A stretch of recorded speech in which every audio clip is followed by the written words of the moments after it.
ప్రార్థన చేసుకుందామండి.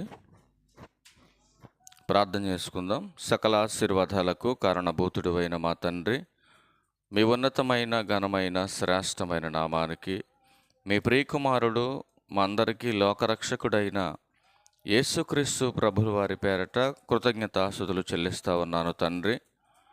ఎన్నో విలువైన సంగతులు తండ్రి నీ గ్రంథంలో నుంచి నీ పిల్లలకు వివరించటానికి సిద్ధపడుతుండగా సమయోచితమైన జ్ఞానాన్ని నాకు అనుగ్రహించండి. నీ పిల్లలు కేవలము వినేవారుగా ఉండి మోసపోక, విత్తబడుతున్న మాటలో ఉన్న సత్యాన్ని గ్రహించటానికి ప్రతి ఒక్కరికి కూడా ఆలోచనతో కూడినటువంటి జ్ఞానాన్ని అనుగ్రహించమని అడుగుచున్నాను. ఈ ఆరాధన ముగిసే వరకును కూడా తండ్రి ఎలాంటి అల్లరను ఆటంకమును లేకుండా మీరే మా అందరికీ తోడుగా ఉండి ఆదరించి నడిపించమని త్వరలో మా కొరకు రానయ్యున్న మా ప్రభువును మీ ప్రియకుమారుడైన యేసుక్రీస్తు పేరట ఈ ప్రార్థన విన్నపములన్నీ కూడా అడిగి వేడుకొనుచున్నాము తండ్రి, ఆమెన్. క్రీస్తునందు చేరువచ్చినటువంటి ప్రియులైన దేవుని పిల్లలందరికీ ప్రభును రక్షకుడైన యేసుక్రీస్తు వారి శ్రేష్టమైన నామంలో నా ప్రత్యేకమైన వందనాలు తెలియజేస్తూ ఉన్నాను. అలాగే ఇంత మంచి సమయాన్ని మనకు అనుగ్రహించిన తండ్రి అయిన దేవునికి ప్రభు అయిన క్రీస్తు వారి పేరట నా కృతజ్ఞతాస్తుతులు చెల్లిస్తూ ఉన్నాను. ప్రియులారా, ఈ సమయంలో ఒక చక్కటి ఆలోచనాత్మకమైనటువంటి విషయాన్ని దేవుని గ్రంథంలో నుంచి పరిశోధనతో మనం తెలుసుకుందాం. ఈరోజు ఏం ఆదివారం అండి? మట్టల ఆదివారం ఈరోజు. ప్రియులారా, నేడున్నటువంటి ఈ క్రైస్తవ విశ్వాస కుటుంబంలో కొందరు చేస్తున్నటువంటి అనేకమైనటువంటి కార్యక్రమాలను ఉద్దేశించి దేవుని గ్రంథం వీటిని గూర్చి ఏమని తెలియచేస్తుందో కొన్ని మూలాల్లోనికి మనం వెళ్ళి పరిశోధనతో దేవుని వాక్యాన్ని తెలుసుకుందాం. ఎందుకంటే ఈరోజు అందరూ ఒకటే భావనతో ఏదైనా ఒక క్రియ చేస్తే దాని గురించి మనం ప్రత్యేకించి మాట్లాడుకోవాల్సినటువంటి అవసరం ఉండదు. అవునంటారా కాదంటారా? కొందరు చేసి మరి కొందరు చేయకపోతేనే అసలు దీని గురించి బైబిల్ ఏం చెబుతుందో అని బైబిల్ దగ్గరికి వెళ్ళి అడగవలసినటువంటి అవసరత మనకు ఏర్పడుతుంది. అవునా? ఈరోజు కొందరు చేస్తున్నటువంటి క్రియలు బైబిల్ అనుసారంగా చేస్తున్నారా, బైబిల్కి విరుద్ధంగా చేస్తున్నారా అనేది మనం ఒక ప్రశ్నగా మనం తీసుకొని మనం లోకమంతా తిరిగితే మనకు అర్థం కాదు. లేదా వారు చేస్తున్న వారిని అడిగితే సరైనటువంటి జవాబు వాళ్ళు ఇవ్వలేకపోవచ్చు. కానీ నీ చేతిలో నా చేతిలో ఉన్నటువంటి దేవుని యొక్క గ్రంథాన్ని మాత్రం అడిగినప్పుడు చక్కటి పరిపూర్ణమైనటువంటి జవాబును బైబిల్ మాత్రమే ఇవ్వగలుగుతుందండి. భూమి మీద చేస్తున్నటువంటి ప్రతి క్రియను గూర్చి కూడా బైబిల్ చెప్పగలుగుతుంది. బైబిల్ చెప్పలేనిది ఏమీ లేదు అని చాలామందికి ఇప్పటివరకు అర్థమైంది. ఈరోజు మనం కూడా కొన్ని మాటలు చూద్దాం. ఎందుకంటే అసలు నేడున్నటువంటి క్రైస్తవ్యం, నేడున్నటువంటి సంఘం కొన్ని కార్యక్రమాలు ఈనాడు చేయొచ్చా చేయకూడదా అనేది మనం బైబిల్ దగ్గరికి వెళ్ళి స్పష్టంగా చూడగలిగితే అసలు చేస్తున్నటువంటి కార్యం అసలు చరిత్రలో ఎప్పుడైనా జరిగిందా, లేదా దాని గురించి ఏ ప్రవక్త అయినా ప్రవచించాడా అనేది మనం జాగ్రత్తగా ఆలోచన చేయాలి. ప్రవచింపకుండా, చరిత్రలో లేకుండా నేడు నువ్వు చేయొచ్చా చేయకూడదు అనేది మనం జాగ్రత్తగా ఆలోచన చేయాలి. ఒకవేళ చేస్తే నేడు సంఘముగా నువ్వు చేయొచ్చా చేయకూడదా? ఒకవేళ చేస్తే అది ఎప్పుడు చేశారు, ఎవరు చేశారు, ఎందుకొరకు చేశారు అనేది కూడా మనం ఆలోచించవలసినటువంటి అవసరత నేడు సంఘానికి ఉందని ప్రేమపూర్వకంగా తెలియజేస్తున్నాయి మాటను.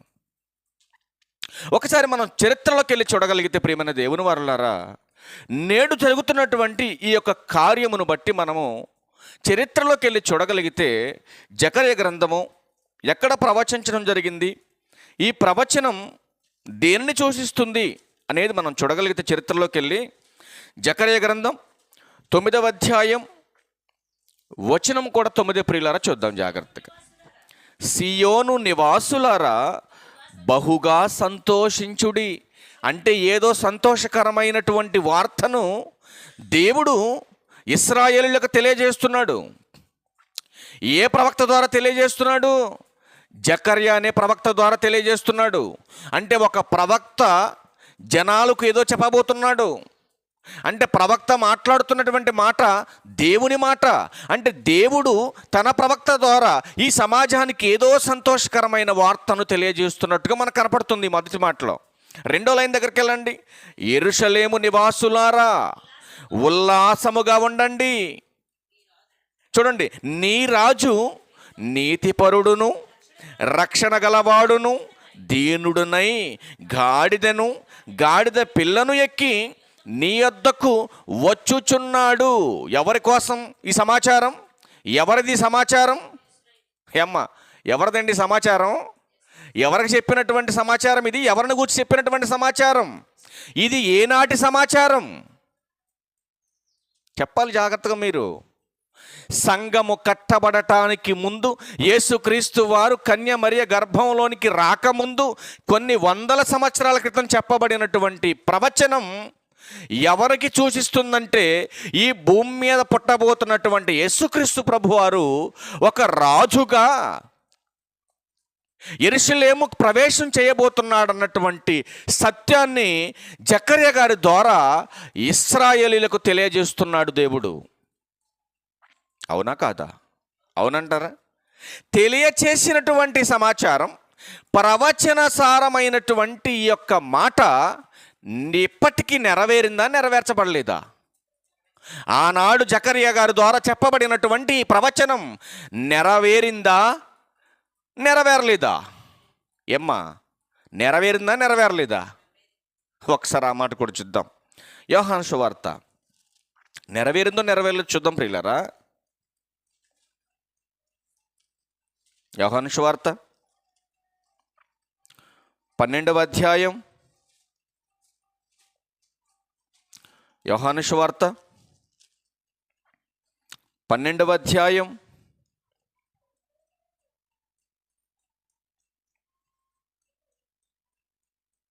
చూడండి ఒకసారి. 14 నుంచి చూడండి, 14 నుంచి రండి. సియోను కుమారి భయపడకుము, ఇదిగో నీ రాజు గాడిద పిల్ల మీద ఆసీనుడై వచ్చుచున్నాడు అని వ్రాయబడిన ప్రకారం యేసు ఒక చిన్న గాడిదను కనుగొని దాని మీద కూర్చుండెను. ఏమండి, ఎక్కడ చెప్పబడింది? ఎక్కడ జరుగుతుంది ఇది? జకర్యా గ్రంథంలో చెప్పబడినటువంటి ఆ ప్రవచన సారం మనకి ఎక్కడ నెరవేర్పుగా కనపడుతుందండి? యోహాను సువార్తలో కనపడుతుంది. అంటే ఇది జరిగినట్టా, జరగనట్టా? మనం మొదటి నుంచి పైనుంచి రాగలిగితే ప్రియమైన దేవుని వారలారా 13 నుంచి చూడండి. పైనుంచి రండి, 12 నుంచి రండి. మరునాడు ఆ పండుగకు వచ్చిన బహుజన సమూహం యేసు యెరూషలేముకు వచ్చుచున్నాడని విని. ఎక్కడికి వస్తున్నాడు యేసుక్రీస్తు ప్రభువారు? యెరూషలేముకు వస్తున్నాడు. ఎలా వస్తున్నాడు ఈయన? వస్తున్నటువంటి రాజు ఎలా వస్తున్నాడు యెరూషలేముకు? ప్రతిదీ కూడా చాలా క్షుణ్ణంగా క్లారిటీ చేసిందండి బైబిల్. ఇట్లాంటి మూలాల జోలికి వెళ్ళరు చాలామంది, ఇట్లాంటి విషయాలు చెప్పరు ఈ సమాజానికి. అందుకే ఆయన మాట్లాడుతున్నాడు. ఈ రాజు ఎలా వస్తున్నాడు యెరూషలేముకనంటే చెప్తున్నాడు. అక్కడ ఎగ్జాంపుల్ చెప్తున్నాడు 13వ వచనంలో. ఖర్జూరపు మట్టలు పట్టుకొని ఆయనను ఎదుర్కొనబోయి జయము ప్రభు పేరట వచ్చుచున్న ఇశ్రాయేలు రాజు. ఏ రాజు? ఈ రాజు ఇశ్రాయేలు రాజు స్తుతింపబడును గాకని కేకలు వేసిరి. ఎలా వెళ్ళారు జనం? అంటే ఒక రాజు తమ ప్రాంతానికి వస్తుంటే రాజును రిసీవ్ చేసుకునేటటువంటి విధానం, రాజును గణపరిచేటటువంటి విధానం ఎలా కనపడుతుంది వాళ్ళలో? సంతోషం అని అంటే ఆ సంతోష సమయంలో రాజు వస్తున్నాడని తెలిసినటువంటి జనసమూహం అంతా కూడా ఖర్జూరపు మట్టలు పట్టుకొని ఆయన ఎదుర్కొనడానికి వెళ్ళిపోయారు. వెళ్ళిపోయి ఏం చేస్తున్నారంటే వాళ్ళందరూ కూడా జయము జయమని పలుకుతున్నారు. వస్తున్నటువంటి రాజు స్తుతింపబడునుగా కానీ కేకలు వేస్తున్నారు జనం. ఎందుకు యెరూషలేముకు వస్తున్నాడో, ఎందుకు ఈ జనాలు ఎదుర్కోవడానికి వెళ్ళిపోయారో వెళ్ళినటువంటి జనానికి ఏమర్థమైందంటే రాజు వస్తున్నాడని అర్థమైంది. వస్తున్నటువంటి రాజు ఈ లోక రాజ్యానికి అధికారం అనుకున్నారు వీళ్ళు. ఈ లోకంలో పరిపాలన, అప్పటి వరకు పరిపాలన చేస్తున్నటువంటి రాజు లాంటి రాజు అనుకున్నారు వీళ్ళు యేసుక్రీస్తు ప్రభు వారిని. ఇది అర్థం కానటువంటి ఆనాడు జనమైన ఈనాడు జనమైన ఏం చేస్తున్నారో జాగ్రత్తగా ఆలోచించవలసినటువంటి అవసరత ఎంతైనా ఉంది. ఈ మట్టల ఆదివారంలో మనకు కనపడుతున్నవి బైబిల్ చెబుతుంది మూడు విషయాలు మనకు కనపడుతున్నాయి. ఒకటి గాడిద పిల్ల, రెండవది మట్టలు, మూడవది వచ్చేసరికి బట్టలు. ఏ మట్టలు పట్టుకున్నారండి వీళ్ళు? ఖర్జూరపు మట్టలు పట్టుకున్నారు. అక్కడ ఉంది బైబిల్ చూడండి మీరు, నాయంక చూసి కాదు. 13వ వచనం చూడు, యోహాను సువార్త 12వ అధ్యాయం 13వ వచనం చూడు. ఖర్జూరపు మట్టలు పట్టుకొని ఏం పట్టుకొని వెళ్ళారు? జాగ్రత్తగా మనం ఆలోచించాలండి. ఇప్పుడు ఉప్పు కప్పు రంబు ఒకే పోలిక ఉండని సామెత తెలుసా మీకు? చదువుకున్న ప్రతి ఒక్కడో తెలుసు ఈ మాట. బైబిల్ ఏం చెప్పింది అదే చేయాలి. కానీ నేడు చేయొచ్చా లేదని మనం జాగ్రత్తగా ఆలోచన చేయాలి. అది పెద్ద పాపమేం కాదండి. ఇది ఇలా చేస్తే పాపం అని ఎవడు చెప్పట్లేదు. కానీ చేయొచ్చా చేయకూడదా అనేది మనం పరిశోధనతో చూడాలి. కానీ ఈరోజు ఆలోచన అవగాహన చాలామందికి లేదండి. అందుకే బైబిల్ గ్రంథం ఏమని హెచ్చరిస్తూ ఉందో దీన్ని గూర్చిన మూలాలు కొన్ని మనం చూడగలిగితే ప్రియమైన దేవుని వారలారా, గలతీయులకు రాసిన పత్రిక 6వ అధ్యాయం 4వ వచనంలో ఏమంటున్నారు ఒకసారి మీరు చూడగలిగితే ఆ మాటను కూడా. చాలా ప్రాముఖ్యమైన సంగతులు ఆనాడు గలతీ సంఘంలో ఉన్న లోపాలను బట్టి కూడా పౌలు గారు గలతీ సంఘాన్ని హెచ్చరిస్తున్నట్టుగా మనకు కనపడుతుంది. ప్రతివాడు తాను చేయు పనిని పరీక్షించి చూచుకొనవలెను. చూసారండి ఏమంటున్నాడు ఇక్కడ పౌలు గారు? నువ్వే పని చేసినా క్రీస్తు పేరట సంఘములో నువ్వే పని చేసినా కూడా ఏం చేయమంటున్నాడు ఆయన? పరీక్షించుకో. ఎలా పరీక్షించుకోవాలి? పరిశోధనశాలకు వెళ్ళా? పరీక్షించే యంత్రాలతోనా? మరి దేంతో పరీక్షించుకోవాలి? నువ్వు వాక్యము చేత, దేవుని గ్రంథము చేత నువ్వు చేస్తున్నటువంటి పనిని పరీక్షించుకోవాలి. అలా పరీక్షించుకున్నప్పుడు ఎదుట వారు నన్ను ఎందుకు హెచ్చరిస్తున్నారు, ఎదుట వారికి నేను చేస్తుంది తప్పని ఎందుకు అనిపిస్తుంది, ఈరోజు అనేకులు నన్ను ఎందుకు ఏలైతే చూపిస్తున్నారు అనేటటువంటి భావన నీకు కలగకుండా ఉండాలంటే గ్రంథంలో ఏం మాట్లాడుతున్నాడు దేవుడు అంటే, నువ్వు చేస్తున్న పనిని అది సరి అయిందా కాదా అని వాక్యం దగ్గరికి వెళ్ళి సరి చేసుకోమంటున్నాడు ఆయన. మరొక మాట చూస్తారా?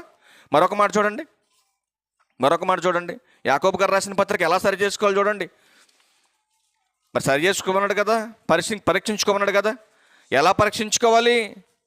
యాకోబు గారు రాసిన పత్రిక 1వ అధ్యాయం 22వ వచనం అంటున్నాడు, మీరు వినేవారుగా ఉండి మోసపోక, మిమ్మల్ని మీరు మోసపుచ్చుకొనకుండా వాక్య ప్రకారం ప్రవర్తించేవారై ఉండాలి.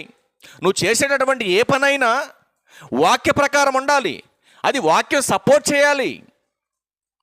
వాక్యం సపోర్ట్ చేయనటువంటి ఏ క్రియ అయినా, భక్తి పేరట మీరు చేస్తున్నటువంటి ఏ క్రియ అయినా అది నీకు శాపాన్ని తెస్తుంది కానీ నీకు ఆశీర్వాదం తీసుకురాదని బైబిల్ గ్రంథం స్పష్టంగా హెచ్చరిస్తూ ఉంది. అసలు ఈ కార్యక్రమం ఎందుకు జరిగిందో, దేని కొరకు జరిగిందో మనం జాగ్రత్తగా ఆలోచన చేయగలిగితే ప్రేమైన దేవుని వరలరా, అసలు ఇది నేడున్నటువంటి క్రైస్తవులు పాటించవలసినటువంటి అవసరత లేదు అని బైబిల్ ఖచ్చితంగా చెప్తుందండి. బైబిల్ గ్రంథం స్పష్టంగా చెబుతుంది నేడున్నటువంటి సంఘానికి ఈ కార్యక్రమం అవసరం లేదు. ఎందుకంటే యేసుక్రీస్తు ప్రభు వారి భూమి మీద పుట్టేశాడు, ఆయన యెరూషలేము ప్రవేశం చేసేసాడు, కలువరి శిలువలో తన ప్రాణాన్ని అర్పించేశాడు, పునరుత్థానుడిగా లేవనెత్తబడ్డాడు, వెళ్ళిపోయాడు తండ్రి యొక్క సన్నిధిలోనికి. జరిగిపోయిన విషయాన్ని మరలా జరిగించేటటువంటి వేలో పదే దాని గురించే ప్రస్తావన చేస్తూ ముందుకెళ్ళిపోతున్నారు. కానీ అసలు యేసుక్రీస్తు వారి భూమి మీదకి ఎందుకు వచ్చాడో, వచ్చినటువంటి ఆయన ఏం బోధించాడో, బోధలో ఏముందో తెలుసుకున్నటువంటి ఈనాడు కొందరు చేస్తున్నటువంటి ఈ అమాయక పనుల వల్లే ఈరోజు అన్యజనుల మధ్య యేసుక్రీస్తు నామం దూషించబడుతుంది. ప్రియమైన దేవుని వారలారా, ఎంత భయంకరమైనటువంటి పరిస్థితులు సమాజంలో వాటిల్లే మీరు ఆలోచించండి. ఈరోజు క్రైస్తవ కుటుంబం మీద ఎందుకు దాడులు జరుగుతున్నాయి? ఈరోజు క్రైస్తవ కుటుంబం ఎందుకు హేళన చేయబడుతుంది? ఈరోజు క్రైస్తవ కుటుంబానికి ఎందుకండి సమస్యలు ఏర్పడుతున్నాయి? ఈరోజు మన క్రైస్తవ కుటుంబంలో ఉన్నటువంటి అనేక మందికి వాక్యం అర్థం కానటువంటి మనుషులు తమకు నచ్చినవి చేసుకుంటూ పోవటం వలన అన్యజనుల మధ్య యేసునామం దూషింపబడుతుందన్న జ్ఞానం లేకుండా ఈరోజు ఎంత భయంకరమైనటువంటి కార్యాలు చేస్తున్నారు ఈ సమాజంలో. మీరు ఆలోచించండి. రేపు ఖచ్చితంగా దేవుడు తీర్పులో లెక్క అడుగుతాడు. ఖచ్చితంగా శాపం వస్తుంది. నువ్వు మరణించే లోపు నీకు శాపం వస్తుంది. ఇది ఎరగనటువంటి నీవు భక్తి పేరట ఏదో చేసేస్తున్నామని సంబరాలు చేసుకుంటున్నారు చాలామంది. కానీ శిక్ష ఇక్కడే బతుకున్నప్పుడే పడుతుంది శిక్ష నీకు. వాక్యం అర్థం కాకపోతే, వాక్యం గురించి తెలియకపోతే తెలియని వాడిగా ఉండు. బైబిల్ మాట్లాడుతుందండి, నువ్వు తెలియని వాడవైతే తెలియనట్టుగా ఉండు. అంతా తెలుసు అన్నట్టుగా బిహేవ్ చేస్తే, ప్రభు నామానికి అవమానం తీసుకొస్తే శిక్ష పడుతుంది నీకు, ఘోరమైన శిక్ష. చాలామంది అండి హెచ్చరిస్తూనే పట్టించుకునే పరిస్థితిలో లేరండి. ఇది మా ఇష్టం అంటున్నారండి. నీ ఇష్టం ఎవరికి కావాలయ్యా? నీ ఇష్టం ఎవరికి కావాలి భూమి మీద? దేవుని ఇష్టాన్ని నెరవేర్చేవాడు కావాలి. దేవుని సంకల్పాన్ని ఎరిగి ప్రకటించేవాడు కావాలి. ఎవడికి నచ్చింది వాడు చెప్పేసుకుంటూ వెళ్ళిపోతే, ఆయన నామానికి అవమానం జరిగితే నీకు పోయే కాలం దగ్గరకు వచ్చినట్టే గుర్తుపెట్టుకో ఈ మాట. మరి దేవుణ్ణి మహిమ పరచనందుకే, దేవునికి చెందవలసినటువంటి మహిమ చెందకుండా మనుషుడుగా నువ్వు ఆటంకపరిస్తే, అడ్డుపడితే పురుగులు పడి చస్తావని బైబిల్ చెప్పింది. మరి అందుకే ప్రియమైన దేవుని వారులారా, అసలు ఆయన రాజ్యమును గూర్చి, ఆయన యొక్క సంకల్పాన్ని గూర్చి మనం చూడగలిగితే మత్తయి సువార్తలో కూడా మరొక మాట రాయబడి ఉందండి సందర్భాన్ని బట్టి. మత్తయి సువార్త 21వ అధ్యాయం 1 నుంచి 11 వరకు మీరు రాసుకోండి ప్రియులారా. 4-5 వచనాలు మాత్రం మనం చదువుకుందాం, ఈ పాఠానికి అవసరం కాబట్టి. చూడండి, మత్తయి సువార్త 21వ అధ్యాయము 1 నుంచి 11 వరకు మీరు రాసుకోండి. అవసరాన్ని బట్టి 4 నుంచి మనం వెళ్దాం. ప్రవక్త వలన చెప్పబడినది నెరవేరునట్లు ఇది జరిగేను. చూసారండి, ఏ ప్రవక్త చెప్పాడు? జకర్యా గారు చెప్పాడు. తనకంటే ముందు కూడా కొన్ని ప్రవచనాలు ఉన్నాయి. ఇంకా ఆ ప్రవక్తలు చెప్పినట్టుగా ఇది జరిగేను. అది ఏదనగా, ఇదిగో నీ రాజు సాత్వికుడై గాడిదను భారవాహముగా పశువు పిల్లాయి చిన్న గాడిదను ఎక్కి నీ వద్దకు వచ్చుచున్నాడని సియోను కుమార్తెతో చెప్పుడి. ఇది జరిగేదా, జరిగిపోయిందా? వినాలి జాగ్రత్తగా మీరు.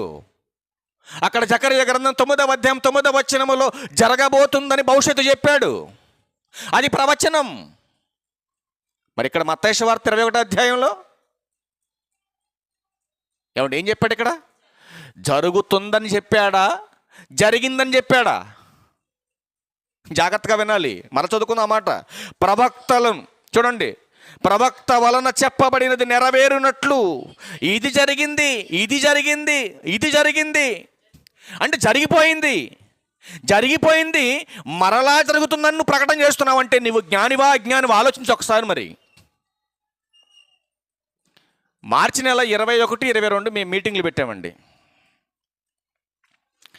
మీటింగ్కి ముందు అనౌన్స్మెంట్ చేసామనుకోండి, జరుగుతుందనా జరిగిపోయిందనా? జరుగుతుంది అని. మీటింగ్లు జరిగిపోయినాయి, అయిపోయినాయి, ఇంకా ప్రకటన జరుగుతుంది అనుకోండి, జరిగిపోయిందనా జరుగుతుందనా?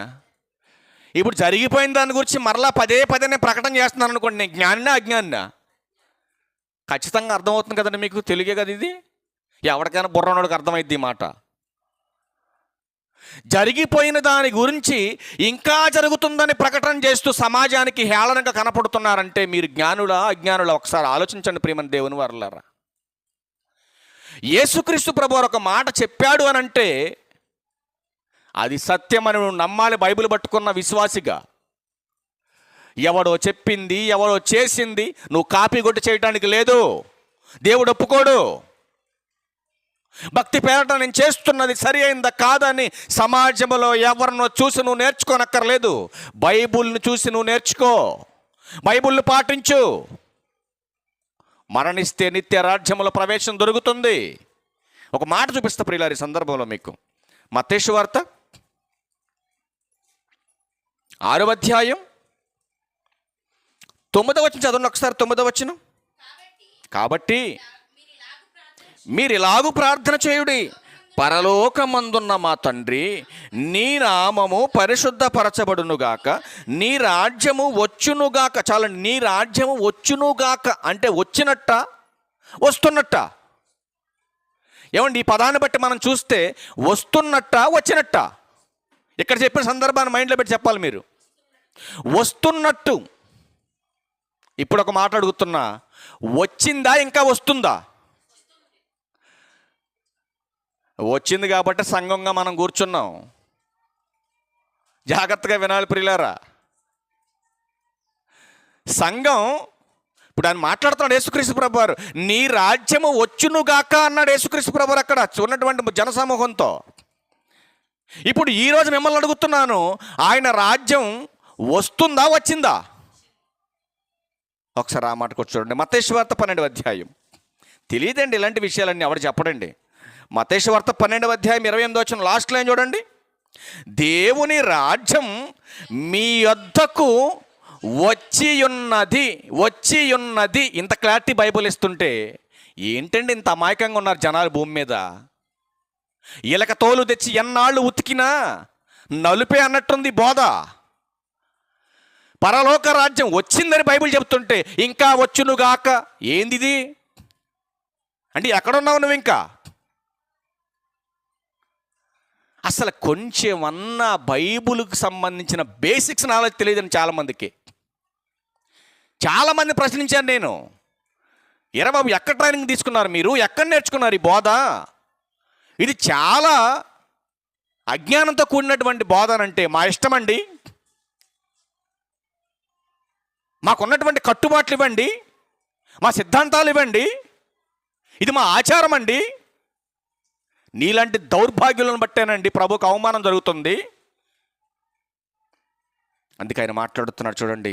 ఆ రాజ్యాన్ని కూర్చున్న కొన్ని మూలాలు చూడగలిగితే దానియేలు గ్రంథం 2వ అధ్యాయం 44వ వచనం చూడండి ప్రియులారా. ఇది ప్రవచనమే. దానియేలు గ్రంథం 2వ అధ్యాయం 44వ వచనం చూడండి. ఆ రాజుల కాలములో పరలోకమందున్న దేవుడు ఒక రాజ్యము స్థాపించును. ఏ రాజ్యం అది?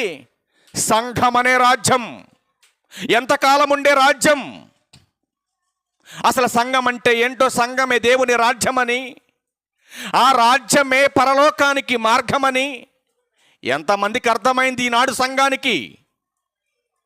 అందుకే అంటున్నాడు, ఆ రాజుల కాలములో పరలోకమందున్న దేవుడు ఒక రాజ్యము స్థాపించును, దానికి ఎన్నటికీ నాశనము కలగదు.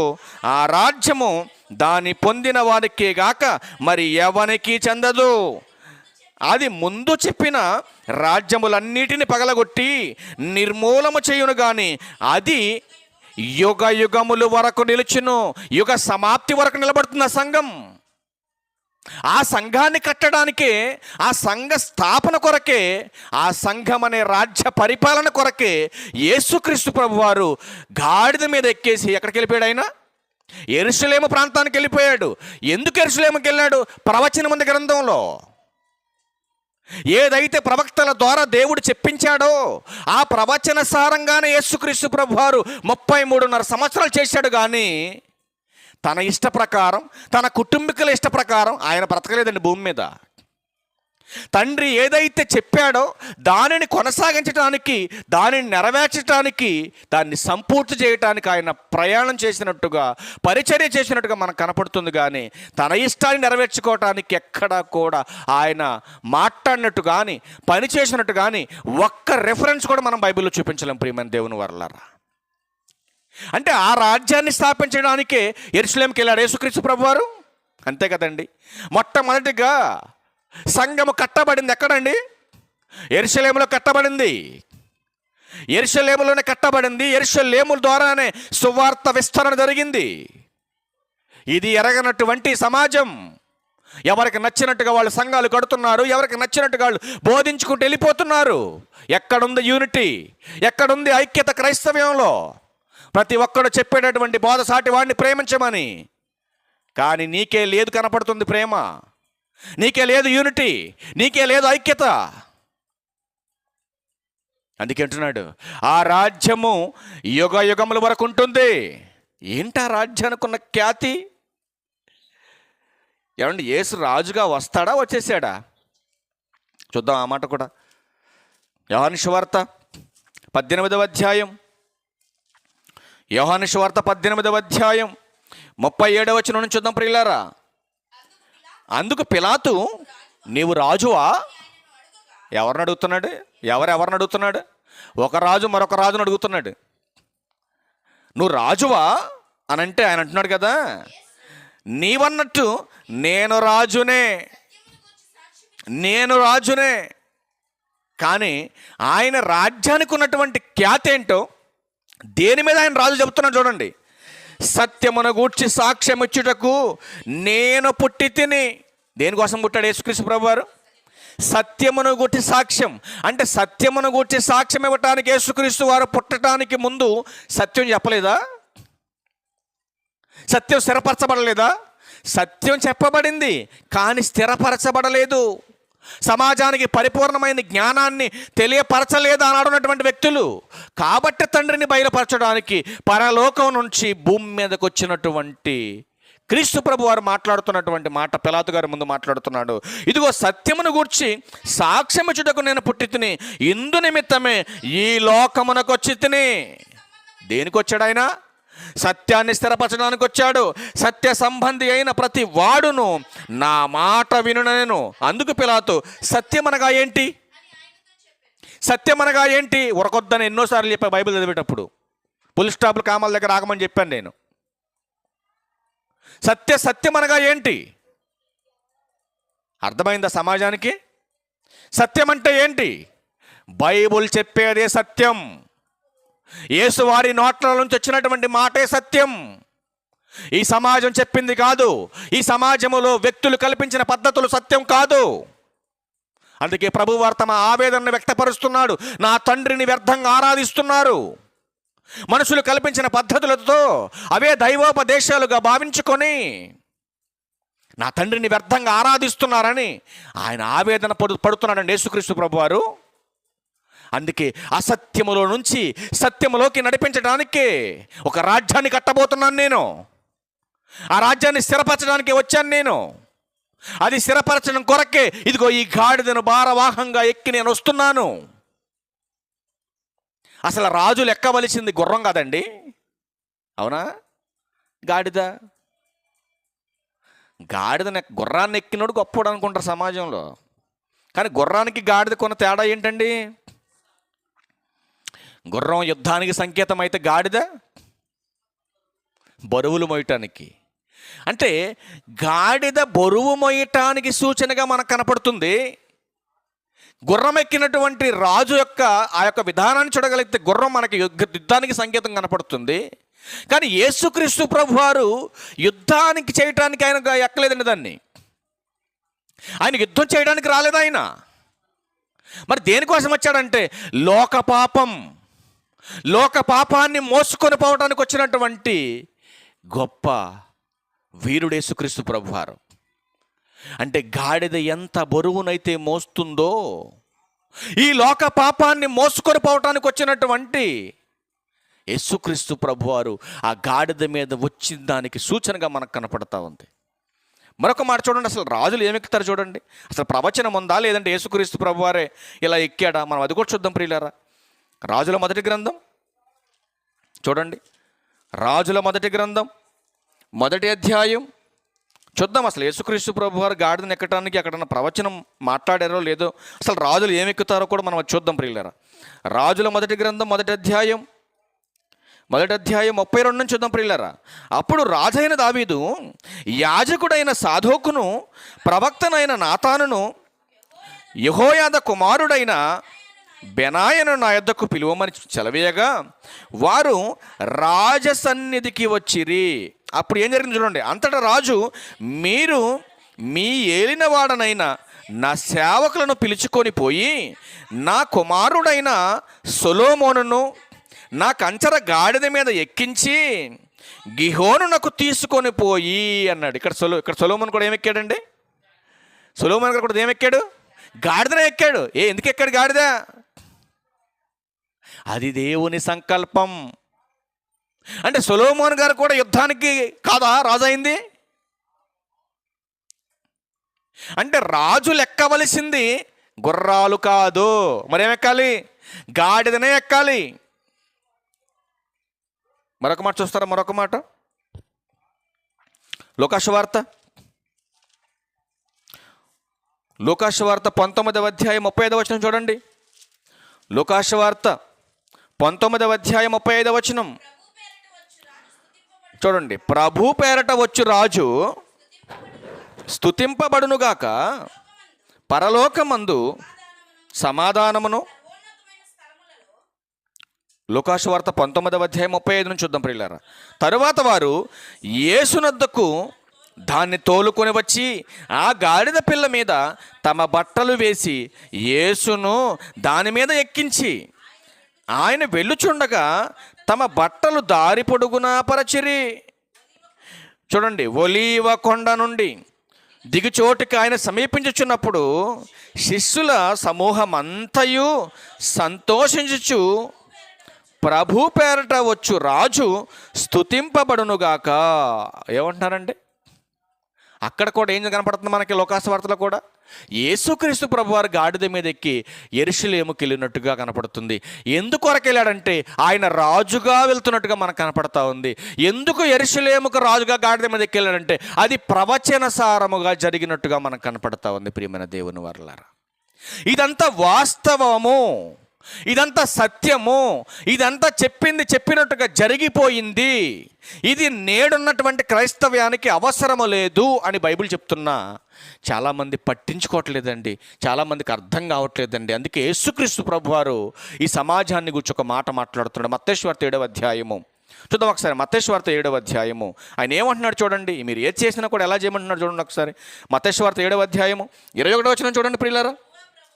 ప్రభువా ప్రభువా అని నన్ను పిలుచు ప్రతివాడు పరలోక రాజ్యములో ప్రవేశింపడు కానీ పరలోకమందున్న నా తండ్రి చిత్త ప్రకారము చెయ్యువాడే పరలోకానికి ప్రవేశం పొందుతాడు. అర్థమవుతుందండి? ప్రభువా ప్రభువా అని నా తండ్రి చిత్త ప్రకారం చేయకుండా నన్ను పిలిచినంత మాత్రాన మీరు పరలోకానికి రారు అని ఫైనల్ చేస్తాడు ఆయన. మరి ఏం చేయాలి అని అంటే 24 అంటాడు కదా. కాబట్టి ఈ నా మాటలు విని ఏ వినాలి? నువ్వు ఏ దినాలు ఏం చేయాలన్నా యేసుక్రీస్తు ప్రభువారు చెప్పినట్టు చేయాలి. నువ్వు యేసుక్రీస్తు ప్రభువారు చెప్పినట్టు చేయాలి, సేవకులైన సంఘస్థులైన. మరి ఆయన మాట ప్రకారం చేయకుండా ప్రభువా ప్రభువా అని పిలిస్తే ప్రభు వింటాడా నీ బోధ? వింటాడా నీ మనవి? వినడండి. ఇట్లా చేయటం కరెక్ట్ కాదయ్యా, ఇట్లా చేస్తే తప్పయ్యా అని బైబిల్ చెప్తుంటే చాలామంది ఏం చేస్తున్నారు చూడండి. యోహాను సువార్త 6వ అధ్యాయం 38వ వచనం చూడండి. యోహాను సువార్త 6వ అధ్యాయం 38వ వచనం చూద్దాం ప్రియులారా. చూడండి ఏమంటున్నాడు యేసుక్రీస్తు ప్రభువారు. ఏమన్నాడు చూడండి, ఏమంటున్నాడు ఆయన అక్కడ? నా ఇష్టమును నెరవేర్చుకున్నటకు నేను రాలేదు. మరి నువ్వేమంటున్నావు? నా ఇష్టం అంటున్నావు. నువ్వు చేస్తున్న తప్పురా నాన్న, అది బైబిల్ ప్రకారం ఎప్పుడో జరిగిపోయింది, ఇప్పుడు కుదరదు, మీరు చేయటం తప్పు అని మనం అంటే ఏమంటున్నారు చాలామంది? మా ఇష్టం, మా ఇష్టం, మేము చేస్తామండి. అసలు ఎప్పుడు చెయ్యాలో, ఎందుకు చెయ్యాలో, ఎలా చేయాలో బైబిల్ చెప్తుందండి. బైబిల్ చెప్పిందే చేయాలి మనం. బైబిల్ చెప్పండి నువ్వు చేయకూడదని చేయటానికి వీల్లేదు. నోవాహు గారిని ఓడకట్టమన్న సందర్భం వేరు, దానియేలు గారిని సింహాల బోనులో బంధించినటువంటి సందర్భం వేరు, అబ్రహాం గారిని తన సొంత ఊరిని కుటుంబాన్ని విడిచి ప్రయాణించమన్న సందర్భం వేరు, షడ్రకు మెషకు అబేద్నెగోలు అగ్నిలో ఉంచబడిన సందర్భం వేరు. వారు చేసినట్టు నువ్వు చేస్తానంటావేంటయ్యా? నువ్వు చేయలేవు, నీ వల్ల కాదది. సంఘానికి ముందు జరిగినవన్నీ సంఘం కట్టబడిన తర్వాత నువ్వు చేస్తానంటావేంటి? ఆలోచించండి ఒకసారి జాగ్రత్తగా. నేడు సంఘముగా కట్టబడిన తర్వాత నేడు సంఘముగా మనం చేయవలసిందంతా కూడా అపోస్తుల బోధ, క్రీస్తు ప్రభు వారికి చెప్పినటువంటి బోధ. దానినే అనుసరించాలి కానీ దానిని దాటేసి నువ్వు వెళ్ళకూడదు. దానికి భిన్నమైన బోధ నువ్వు చేయకూడదు. దానిని కలిపి చెరిపెడి బోధతో నువ్వు దాన్ని డిస్టర్బ్ చేయకూడదు. ఆ బోధను నువ్వు శాపగ్రస్తుడు అంటుంది బైబిల్ గ్రంథం. అందుకే ప్రభువారు కూడా ఏమంటున్నాడు, ఇదిగో నా ఇష్టం నెరవేర్చుకున్నట్టుగా నేను రాలేదు, నన్ను పంపినటువంటి తండ్రి ఒక ఆయన ఉన్నాడు, ఆయన చిత్తమును నెరవేర్చటానికి మాత్రమే నేను ఈ భూమి మీదకి వచ్చానని ప్రభువే ఒప్పుకుంటే నువ్వేంటయ్యా నా ఇష్టమని మాట్లాడుతున్నావు? ఆలోచించి ఒకసారి. ప్రభువే నా ఇష్టం నెరవేర్చుకోవడానికి నేను రాలేదని ప్రభు మాట్లాడుతుంటే నువ్వే మాత్రమే మాట్లాడుతున్నావు. నా ఇష్టం అండి, నేను చేస్తానండి అంటే నువ్వు అంటున్నావు. మరొక మాట చూడండి, ఎఫెసీయులకు రాసిన పత్రిక. నీ ఇష్టం కాదు నాయన, ఒకసారి బైబిల్లో చూడు. ఎఫెసీయులకు రాసిన పత్రిక అపోస్తలుడైన పౌలు గారు ఎఫెసీయులకు రాసిన పత్రిక 5వ అధ్యాయం 17 వచనం అంటున్నాడు కదా, ఇందు నిమిత్తం మీరు అవివేకులు కాక. ఏమంటున్నాడు పౌలు గారు ఇక్కడ ఎఫెసీ సంఘాన్ని? మీరు అవివేకులుగా ఉండొద్దు, వివేకులుగా ఉండాలి, జ్ఞానవంతులుగా ఉండాలి. నిజంగా మీరు జ్ఞానవంతులైతే ప్రభు యొక్క చిత్తం ఏంటో ఎప్పటికైనా గ్రహించండి అయ్యా అంటున్నాడండి పౌలు గారు ఇక్కడ సంఘాన్ని. ఎప్పటికైనా మీరు జ్ఞానం కలిగిన వారుగా ఉండాలని ప్రభు కోరుతున్నట్టుగా నేడు సంఘమా మీరు కూడా జ్ఞానవంతులుగా ఉండాలి. ప్రభు యొక్క చిత్తం ఏంటో మీరు గ్రహించాలి, ప్రభు చిత్త ప్రకారం మీరు చెయ్యాలి. ఇది వాక్యానుసారం అని ఆనాడు ఇశ్రాయేలుకి ఇర్మియా గారు చెబుతున్నా, ఆనాడు ఉన్నటువంటి ఇశ్రాయేలులు కానీ ఈనాడున్నటువంటి సంఘం కానీ ఎలా ఉన్నారో, ఎలా మాట్లాడుతున్నారో మనం చూడగలిగితే, మరొక మాట చూడగలిగితే ఇర్మియా గ్రంథం 18వ అధ్యాయం 12వ వచనం చూడండి. ఇర్మియా గ్రంథం 18వ అధ్యాయం 12వ వచనం. అందుకు వారు, అనగా ఇశ్రాయేలీలు, అందుకు వారు నీ మాట నిష్ప్రయోజనం. నువ్వెంత చెప్పినా నీ మాట వ్యర్థం, మాకు నువ్వెంత చెప్పినా నీ మాట మేము వినం. లేదా ఈనాడు సంఘాల్లో ఈ తత్వం? నేటి సంఘాల్లో లేదు ఈ తత్వం? ఉందండి ఖచ్చితంగా. అందుకే భవిష్యత్తును గురించి రాయించాడు దేవుడు ప్రతి మాటను కూడా. అందుకు వారు నీ మాట నిష్ప్రయోజనం, మేము మా ఆలోచన చొప్పున నడుచుకుందాం, మేమందరం మా మూర్ఖ హృదయము చొప్పున ప్రవర్తించుదామని చెప్పుదురు వాళ్ళు. ఏమండి, యేసుక్రీస్తు ప్రభువారు చెప్పిన మాట ప్రకారం నువ్వు చేయకుండా, వాక్యానుసారంగా నువ్వు ప్రవర్తించకుండా నువ్వేది చేసినా ప్రభువుకి అవమానమే కానీ మహిమ కాదని గ్రంథం హెచ్చరిస్తూ ఉంది. ఒకసారి ఆ మాట కూడా చూసి మనం ముగించేద్దాం ప్రియులారా. ఒకసారి ఆ మాట కూడా చూద్దాం. రోమిలకు రాసిన పత్రిక 2వ అధ్యాయం 24వ వచనంలో రాయబడిన ప్రకారం మిమ్మును బట్టియే కదా క్రైస్తవులారా గమనించండి, మిమ్మును బట్టియే కదా దేవుని నామం అన్యజనుల మధ్య దూషింపబడుచుంది. ఈరోజు ప్రభువును దూషించడానికి కారణం ఎవరండి? క్రైస్తవులు కాదా? క్రైస్తవులు చేస్తున్నటువంటి అజ్ఞానపు బోధలు కాదా? ఆలోచించండి ప్రియులారా. దుష్టత్వం విర్రవీగిపోతుంది సమాజంలో, దైవత్వం కనుమరుగైపోతుంది సమాజంలో. ఎందుకు ఇది వాటిల్లింది? సత్యాన్ని ఉన్నది ఉన్నట్టుగా చెప్పకుండా తమ లాభం కోసం, తమ స్వార్థం కోసం, తమ కట్టుబాట్ల కోసం ఒక ఆచారంగా, సాంప్రదాయబద్ధంగా క్రైస్తవ్యాన్ని ముందుకు నడిపిస్తున్నటువంటి ఈ దౌర్భాగ్యపు పరిస్థితిలో మరి క్రీస్తుకు అవమానం కాకపోతే ఏం జరుగుతుంది మీరు ఆలోచించండి. అందుకే ప్రియులారా, మనం ఏం చేసినా కూడా, వాక్య విరుద్ధంగా ఏం చేసినా మనం ఎంతకాలం బ్రతకమని గుర్తుపెట్టుకోవాలి మీరందరూ కూడా. జరగవలసింది ఏంటో మనం చేయాలి. జరిగిపోయింది మనకు అవసరం లేదు. అవసరమా మనకే? జరిగిపోయింది అవసరం లేదు మనకి. జరగవలసింది ఏంటో, నేడు సంఘం ద్వారా మనం ఏం చేయాలో అదే చేయాలి. ఏం చేయాలి మనం ఈరోజు? పాపి మార్పు కోసం సువార్త ప్రకటన చేయాలి. పాపి మార్పు కోసం సువార్త ప్రకటన చేయాలి. నేడు సంఘానికి ఉన్న ప్రప్రదమైనటువంటి ప్రాముఖ్యమైనటువంటి ఉద్దేశం ఇదొక్కటే, ఏమీ లేదు. ఇక ప్రతి ఆదివారం క్రైస్తవుడికి ఒక అద్భుతమైన ఆశ్చర్యకరమైనటువంటి పండుగ. అది తప్ప క్రైస్తవుడికి మరొకటి లేదండి బైబిల్లో. బైబిల్ మూలాల్లోకి వెళ్ళి చూడండి, అర్థమవుతుంది మీకు. అందుకే మనుషులందరూ సత్యమును గూర్చి అనుభవ జ్ఞానం గలవారిగా ఉండాలి. అలా ఉండాలంటే ప్రతి ఒక్కరూ రక్షణలోకి నడిపించాలంటే సత్య సువార్త ప్రకటన జరగాలి సమాజంలో. ఎవరు పట్టించుకుంటున్నారండి ఇవన్నీ? ఎవరు ఆలోచిస్తున్నారండి ఇవన్నీ? వారు అవసరాలు తీరే వరకు మందిరానికి వస్తారు, అవసరాలు తీరిన తర్వాత లోకంలోకి వెళ్ళిపోయి ఎంజాయ్ చేస్తున్నారు. అందుకే ప్రతిదినం తన సిలువనెత్తుకొని ప్రభువుని వెంబడించాలి. ఎక్కడ జరుగుతుంది ఇదంతా? అందుకే గమనించండి, ఆలోచించండి, వాక్యానుసారంగా బ్రతకాలని ప్రభు పేరట నేను హెచ్చరిస్తున్నాను. నేను హెచ్చరించుకుంటూ ఈ నా మాటలు ముగిస్తా ఉన్న అందరికీ వందనాలు. Thank you.